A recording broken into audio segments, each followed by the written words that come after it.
ទីហើយ skill ទី1តាមក្រោយ គ្រាន់តែអស់ពី golden hour ម៉ាំងអាលីខ្សលមក បាទកុំថាឡើយយូរណាស់ Hilda នេះក៏ដាច់ដែរ បាទអញ្ចឹងការត្រាភិក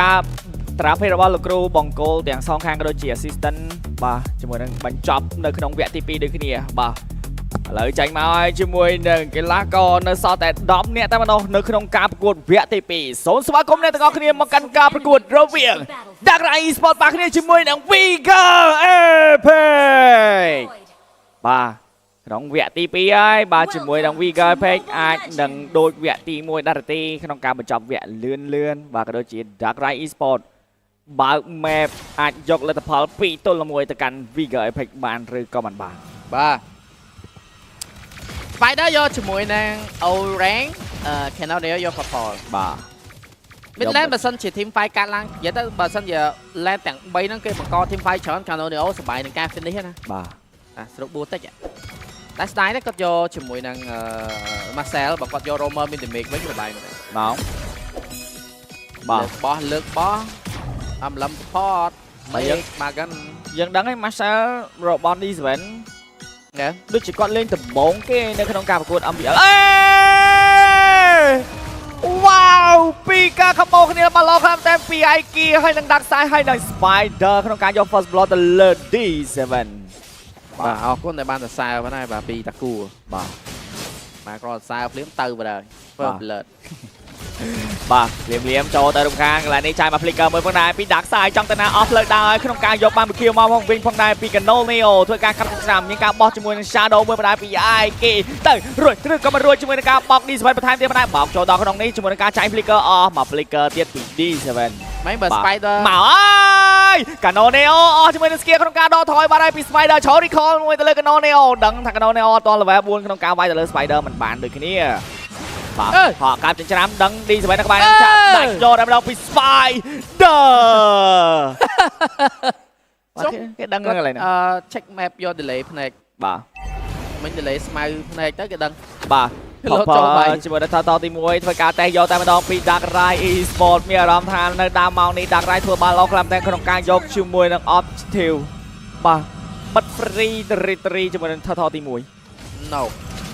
D7 នៅដើមពេលអត់សូវតាន់ទេណារកគាត់រៀងផុយតិចបាទតាម៉ែតមួយពីរ៉ាបាញ់ទៅលើ Aiki ប៉ុន្តែអត់ទាន់វិញជាមួយនឹង passive ទេសោមកតង់ទៀតមកផងដែរពី Shadow បើក map Aiki កន្លែងនេះចាប់បោះជាមួយនឹង Shadow បោះពី Cable មួយផងដែរពី Canol Neo ធ្វើការពុះជាមួយនឹង RT ទៅលើ Aiki តែវាយ Aiki ដាច់អើយកាកំបោពី Aiden បាល់ឡូក្លាប់ដែរធ្វើការដាក់ជាមួយនឹង Canol Neo ម៉ាត់ដាប់បកៀលចូលទៅលើ Aiden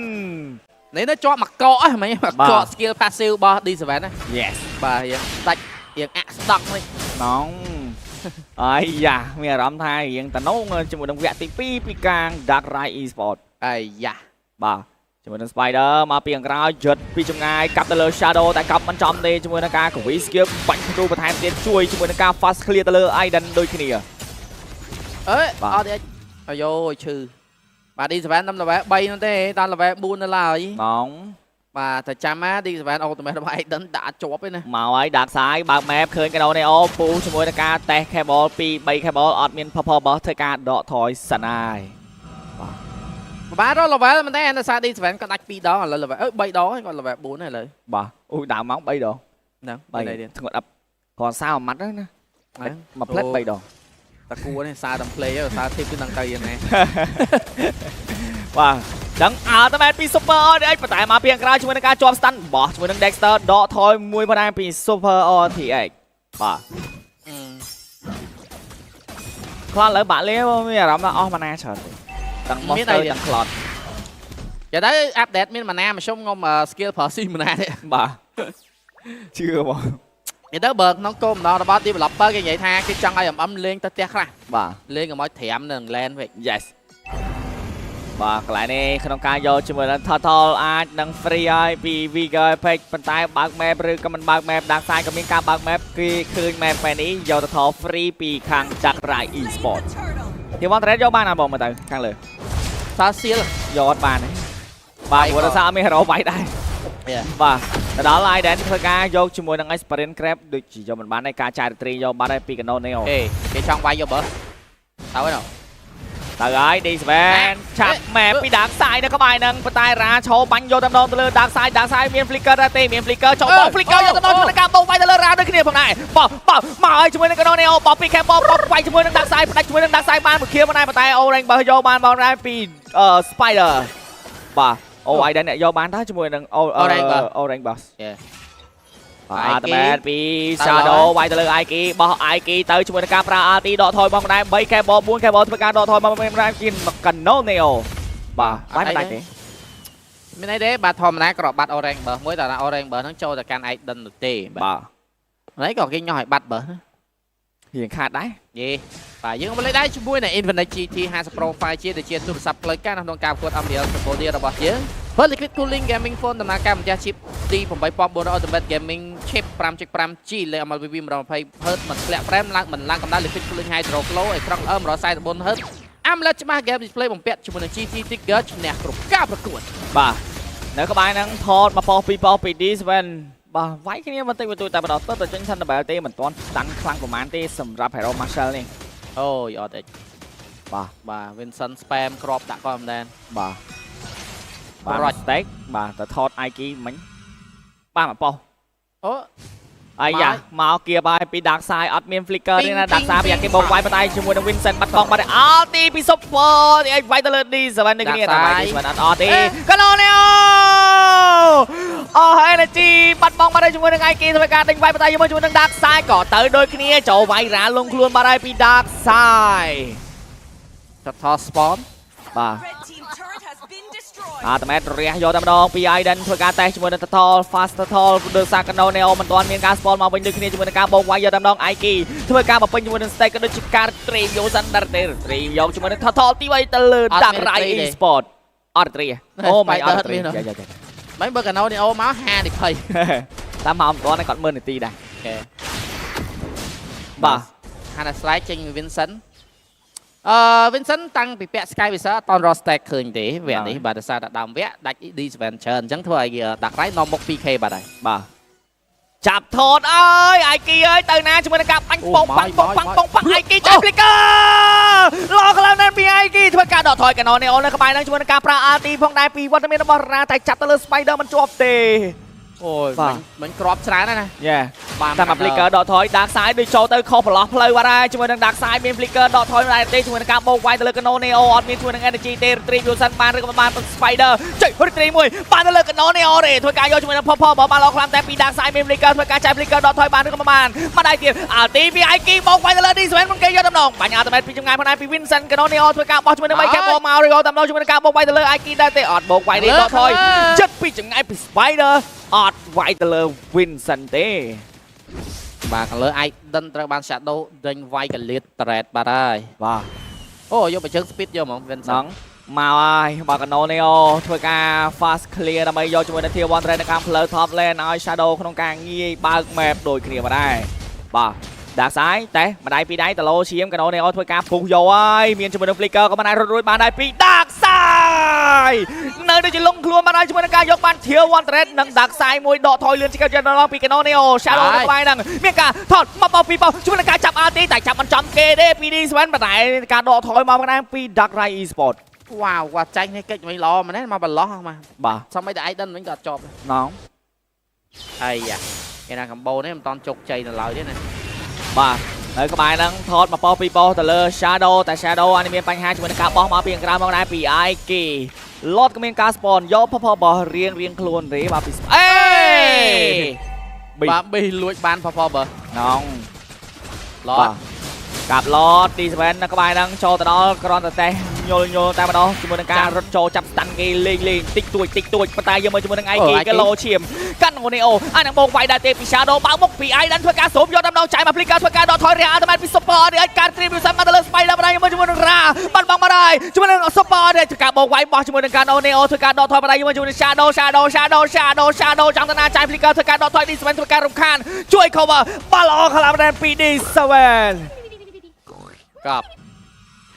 បាទអញ្ចឹងយើងឃើញហើយជាមួយនឹងការប្រកួតវគ្គមួយនេះគឺ Dark Rai នៅតែបន្តនាំមុខ 2.7K ដដែលតែ Lord បាទនៅក្បែរហ្នឹងចូលទៅដល់ថត Spider ជាប់មក stun ពី Shadow ក៏នៅបើក gate មានការចាប់ចិញ្ចាំយកតែម្ដងជាប់ stun តែជាប់ទៅលើ Shadow ទេ Ultimate Robot នេះរបស់ Dark Rai Esport ដូចគ្នាបាទយកជាមួយនឹង Tier 2 បានប៉ុន្តែ Terrain នៅសល់ Seal Terrain ទេអត់បញ្ហាសម្រាប់គាត់ទេជាមួយនឹងការបំបែក Seal បានឬក៏បានអត់បានទេបលែងចោលបាត់ហើយ Canonio ចង់ clear ជាមួយនឹង Mid Lane ចូលទៅដល់ដាក់មក Skill មក stun ពី stun យកតែម្ដងទៅលើ Spider យកបាន Tier 1 Terrain មិនបានដូចគ្នា clear minion បានស្អាតក្លោមែនទេ PV Girl Apex ចិត្ត 3k late តែ Tier 1 Terrain នៅខាងលើនៅសល់មានតែគេ slip ទៅវាយណាបាទសុខចិត្តចង់បានជាមួយនឹង Tier 1 Terrain យក Tier 2 បាយប៉ាំងមកពីខាងក្រោយ D7 បាទបំពេញជាមួយនឹង stack របស់គាត់ឲ្យបានកាន់តែច្រើនគាត់កាន់តែតាន់អត់តែជាប់អីគីមិនដែរពី ulti របស់រ៉ាក្នុងការ finisher ពី Canonio ផ្ដាច់ទៅលើ IK ក្បែរហ្នឹង Iden នៅក្បែរហ្នឹងដូចគ្នាជាមួយនឹងការយកធ្នូពីចង្អាយមកដែរពី Spider Shadow កំពុងតែបំពេញជាមួយនឹង stack របស់គាត់ថាវាយខ្ញុំបន្តិចមកឲ្យខ្ញុំពេញ stack ថាអត់វាយដកថយអស់ stack លីងអូតែមិនគាត់ប្រើតែគាត់ថា skill ហ្នឹងអត់អីបាទបាទយើងលេងដែរជាមួយនឹងគម្រោង AO Gamer របស់ Cellcat បាទបានទាំងអ៊ីនធឺណិតទេពេជ្រនិងក្នុងគម្រោងតែមួយបង្កើតមកសម្រាប់ gamer ដែលចូលចិត្តលេង Mobile Legends Bang Bang បាទបងវាយដល់ផ្លូវ mid lane ណាបាទជាមួយនឹងគម្រោងចាំសាប់តាមមួយដុល្លារឡានទៅបានជាមួយនឹង 8G ទេសាន1060ជាមួយនឹងពេជ្រ35ដើម្បីភ្ជាប់ចូលទៅកាន់ Cellcat app បាទបានទាំងអ៊ីនធឺណិតបានទាំងពេជ្រលូយកប់យកហ្មងអែមែនទេបងណូបាទខ្ញុំជាប់ដែរហ្នឹងដើម្បីទទួលបានពេជ្របាទអត់ទី PD7 ជាប់តែ Super RDX មួយតែម្ដងប៉ុន្តែបានបញ្ចេញដើម្បីតែទេអត់ផ្ដាច់ជាមួយនឹង Super RDX យើងមើលជាមួយនឹង Spider ធ្វើការ solo kill ពី Canonio នៅខាងក្រោមដូចគ្នា Mid Lane វាយគ្នាមិនដាច់បាយចដាច់នៅខាងក្រោមបាទនៅក្បែរហ្នឹងជាប់មក stand ទៅលើ Iden បន្ថែមទៀតប៉ុន្តែជាមួយនឹងការបាញ់ skill ទី2បាទរំខានយកបាន Tier 1 Terrain នៅខាងផ្លូវបឋម Lane ពី Canonio បាទ Vigor ភ័យកំពុងតែ swing go មកវិញបានច្រើនដូចគ្នាប៉ុណ្ដែរបងបាទ plate មិញ 3k ឥឡូវសល់តែប៉ុន្មានទៅពីចម្ងាយ Dark Side មានជាមួយនឹង Flicker ប៉ុន្តែគេអាចនឹងធ្វើការបោកបញ្ឆោតយកជាមួយនឹង Flicker ដែរទេយកបាន Tier 1នៅខាងផ្លូវ Mid Lane ពី Vigor ឯភ័យដេញគក់ទៅលើ Shadow មិនឈឺទេបាទចាប់ផ្ដើមគេលេងឈឺណាបងបាទចាប់ផ្ដើមលេងឈឺហើយតាន់ដែរបាទ Chat Sport Show Blade More នឹងចេញមកដូចគ្នាបាទបើក map Iden នៅក្បែរហ្នឹង Dark Side ក៏ដើរចូល Super RTA កំពុងតែតេសយកជាមួយនឹង Lon មានការបាញ់ RT បន្ថែមទៀតជាប់ទៅលើ IK បន្ថែមទៀតបាទ IK ដកថយបានក៏បានជួយនឹងការចូលបាយទីPD7 ជាប់ទៅលើ Spider ដកថយបានក៏បាន Iden នៅក្បែរហ្នឹងចាយ Flicker ធ្វើការដកថយបណ្ដៃជាមួយនឹង Canonio ធ្វើការបណ្ដៃជាមួយនឹង Spider Iden បណ្ដៃជាមួយនឹងការបោកបាយទៅលើ IK បន្ថែមទៀត Double Kill ចូលទៅលើ Canonio អានឹងបានជាមួយនឹង Triple Kill បានដែរទេជាមួយនឹងការដកថយពី Canonio បន្ដៃជាមួយនឹង Spider ទៅណា Spider គេកាក់បណ្ដៃធ្វើការចាក់ skill ដកថយយកជាមួយនឹង Dark Side ដេញគក់ដេញកាប់ទៅលើកណ្ដោអត់ដាច់ទេ Dark Side ពីនឹងដាច់ទៅលើ Canonio បាត់ហើយ Canonio វិញអូបាយអត់បាទសាជាម្ដាយវាដាច់បាទ rank វាយខ្លាញ់ខ្លីពេក Chorico Spider Chorico Black D7 ចាយ Flicker Flicker មួយបានពី D7 យកជាមួយនឹង Lord មួយនេះបានពី Vigor Epic បាទ free lot បាត់ហើយបាញ់ lit គេ 2.9k សុកឥឡូវនេះគេ lit 1k 2វិញបាត់ហើយបាទអូយមិញបុកពោះណាអស់ energy ហ៎តែដាក់ខ្សែវ៉ាត់ដល់ទៀតអា rank Hilda នោះខ្លីវិញវាយបានដៃវ៉ាត់ជួយបាទ Canonio ធ្វើការបោះជាមួយនឹង Cable សាំដៃចុងក្រោយលោតទៅដាច់អត់ដាច់ទេជាប់ Stam ពីណូពីនេះ Sven ជាប់ទៅលើ Super អត់គេដូច Spider មិនអាចមានការផ្ដាច់បានដែរបានចាយមក Flicker ធ្វើការបោះមក skill ទី2ដាច់ទៅលើជាមួយនឹង Super RDX បាត់ហើយដកថយមកឲ្យជាមួយនឹង Canonio ធ្វើការបោះពី Cable អាចនឹងចូលទៅយកជាមួយនឹង Purple Burst តែ Purple Burst យកពី Spider ដកថយលឿន skirt យកតែម្ដងបាទ recall ម្ដងទៀតម្ដងហើយម្ដងទៀតពី D7 ស៊ី Herbert ក៏បានចេញមកបាទ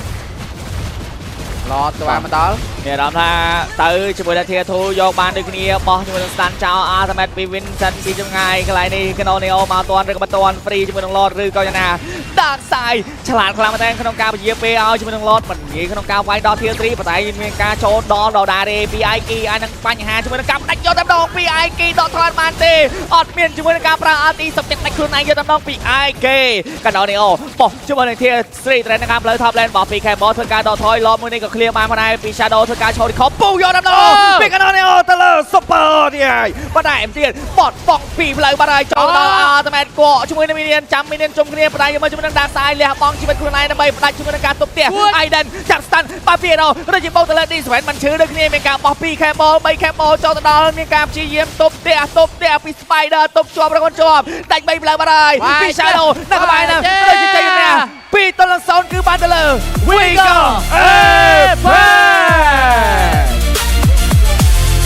បន្ត clean sweep ទៅដល់ Vigo កំពុងតែឈរលើកំពូលតារាង lay off secure តែនេះគឺជាការប្រកួតចុងក្រោយរបស់ Dark Rai Esports ហើយបាទចាំប្រកួតនៅអត់មានការប្រកួតតទៅមុខទៀតទេរត់ដល់ដៃម្ដងសម្រាប់ Dark Rai Esports support ច្រើនដងច្រើនសារម្ដងគាត់ថាលើកក្រោយគាត់ត្រឡប់មកវិញជាមួយនឹងលទ្ធផលល្អជាងនេះបាទប្រចាំការប្រកួតគាត់តែនៅតែជាមិត្តភាពធម្មតាដោយសារ Spider ក៏គាត់បានចូលរួមជាមួយនឹង Vigo ឯពេញដូចគ្នាបាទយេហើយសាដូហើយនឹងឯគីក៏គាត់នៅក្រុមមួយគ្នាដែរបាទគាត់ទៅ Galaxy បាទអញ្ចឹងល្អមែនដែរសម្រាប់ Vigo រកជ័យជំនះនិងរកបានមួយបន្ទុកបន្ថែមនិង2 ទៅ 0 game aggression របស់គាត់បាទ AGT ក៏កាន់តែល្អផងដែរបាទយើងចាំមើលតើគាត់អាចនឹងដណ្ដើមជាមួយនឹងលេខ2 PC អាយុបានទេ